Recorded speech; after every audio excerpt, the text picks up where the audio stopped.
You know, when you pick up the Bible, it can feel, well, a little overwhelming, right? I mean, it's this huge collection of 66 different books written over thousands of years by all these different authors. It's easy to see it as just a library of separate stories. But what if it's not? What if all 66 of those books are actually telling one single unified story from beginning to end? Okay, let's really get into this. So that's the big question, isn't it? How is that even possible?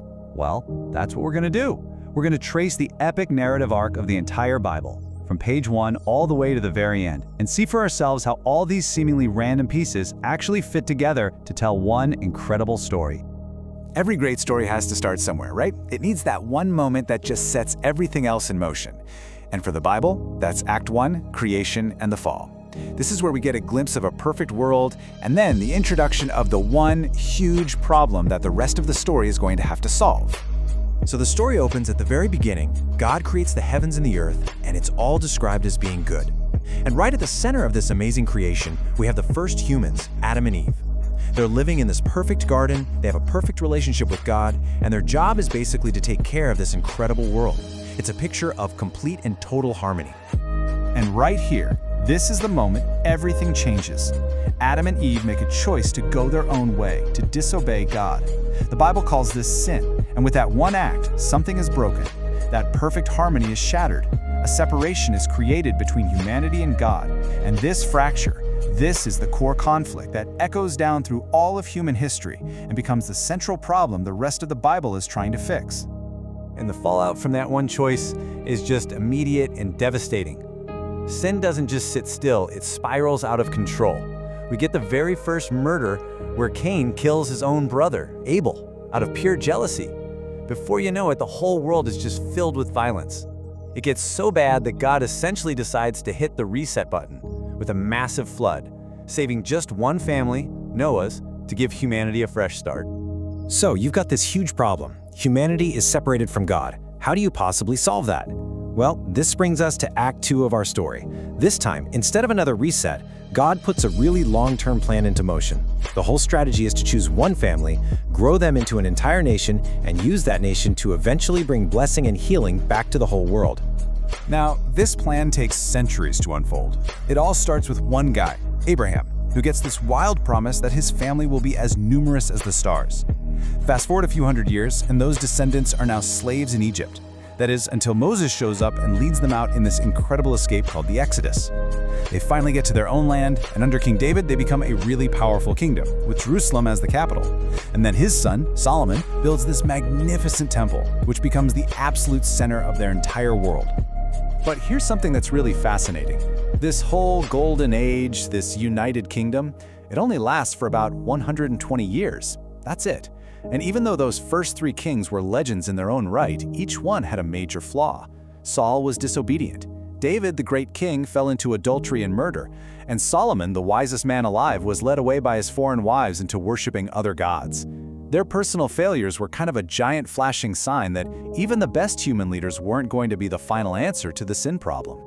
And you know, those cracks in the foundation, they lead straight into Act 3, division and exile. The great kingdom, the very centerpiece of God's rescue plan, completely falls apart. The people who were promised to land are now kicked out of it. The whole plan seems like it's failing badly. So after Solomon dies, the kingdom literally splits in two. Up north, you get the kingdom of Israel. They cycle through 19 different kings, and get this, not a single one of them is considered a good guy. They just consistently lead the people away from God. Eventually, they're completely wiped out by the Assyrian Empire. Down south, you've got Judah, which is the line of King David. They have a few decent kings here and there, but ultimately, they make the same mistakes and are conquered by the Babylonians. Now, all through this long, slow decline, God is sending these messengers called prophets, guys like Elijah, Isaiah, and Jeremiah. And their job was basically to be a megaphone, to warn both kingdoms, yelling, "Hey, turn back from all the corruption and injustice." Their message was pretty simple and consistent. You've turned your back on God, and if you don't change, you're going to be destroyed by your enemies. But for the most part, nobody listened. And so the inevitable happens. Everything the prophets warned about comes true. The Babylonian army comes, they burn Jerusalem to the ground, they destroy that magnificent temple Solomon built, and they drag the people off into slavery for 70 years. This is the absolute rock-bottom point in Israel's story. The promise feels broken, the people are homeless, and the whole plan looks like it's in ruins. It's the story's way of showing that the problem of sin is just too deep for even God's chosen people to solve by themselves. Then, after about 400 years of what feels like total silence from God, the story takes its most shocking and dramatic turn. This brings us to Act 4. This is the arrival of the main character of the entire Bible, Jesus. And the world he's born into is totally different. The land is now just another province in the massive Roman Empire. The guy in charge is King Herod, a paranoid, violent puppet king who was so scared of losing his throne he actually murdered his own family members. It's into this incredibly tense, violent, and occupied world that Jesus is born. And for about 3 years, Jesus has this public ministry that just flips everything upside down. I mean, look at this list. He's healing the sick, feeding thousands of people with just a little bit of food, and even raising people from the dead. But he wasn't just doing miracles. He was also directly confronting the corrupt religious and political leaders of his day, all while teaching this radical new way to live that was all about love, humility, and turning back to God. But all of that was leading to his ultimate mission. See, according to the New Testament, he wasn't just here to be a great teacher. His death on a Roman cross is presented as the moment he took on all of that sin from all of humanity, the exact same problem that started way back in the garden. And then, his resurrection from the dead 3 days later is shown as the ultimate victory over sin and death, opening up a way for that broken relationship between God and humanity to finally be healed. But the story doesn't stop there. Actually, the resurrection isn't the end. It's a brand new beginning. Act 5 is all about how the solution to the story's big problem starts to spread, going from a tiny group of followers in Jerusalem out to the entire world.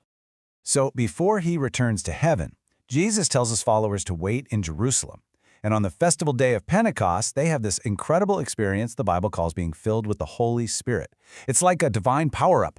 They immediately start telling everyone what they've seen, and the response is just explosive. Thousands of people join this new movement, and the Christian church is born. Pretty quickly, the same authorities who had Jesus killed start going after his followers. But here's this amazing plot twist. It has the complete opposite effect they were hoping for. Instead of stamping out the movement, the persecution just adds fuel to the fire. As believers are forced to run for their lives, they take the message with them wherever they go.